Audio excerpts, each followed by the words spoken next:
With WLTE OpenAPI, your software can control real hardware through standard REST APIs and receive device status and events in real time. Here's how it works.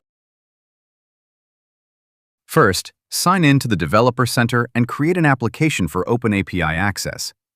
Choose the permissions it needs, then copy the client ID and client secret for the curl demo.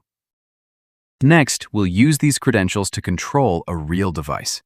This is the GP4 WLTE, a 4G remote controller with multiple inputs and outputs. For this demo, we'll send simple curl commands through the WLTE OpenAPI to turn the red light connected to Relay Channel 1 on and off. Using a standard REST request, exchange the client ID and client secret for an access token. Once the token is returned, save it as a variable for the requests that follow. Next, request the list of devices available to this account. The response returns the connected GP4 controller and confirms that it is online. Save its device ID as a variable for the control requests that follow. Now, call the relay control endpoint and send an ON command to Relay Channel 1. Watch the device on the left. The connected red light turns on. The response shows command accepted and a successful command status. It also returns the requested relay action and the device's latest peripheral state. Finally, send an OFF command to Relay Channel 1. The red light turns off and the response confirms the updated relay state. This completes the basic curl flow.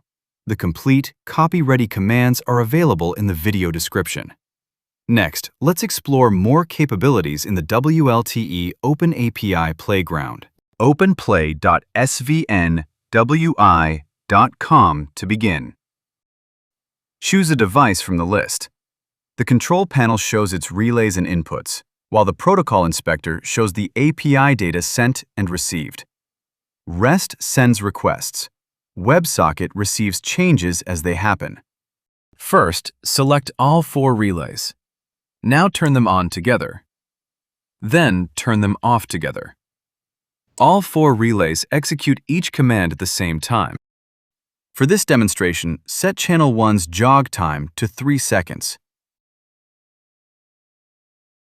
Trigger jog and the light turns on, then switches off automatically after 3 seconds. Now switch to WebSocket. It maintains a live connection and delivers device events without repeated polling. Press the controller's physical button.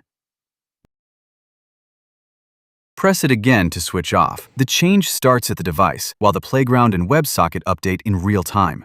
The external button is connected to Digital Input 1. Pressing and releasing it changes the input state and produces a live event. Digital inputs can monitor door sensors, level switches, alarm contacts, and equipment status.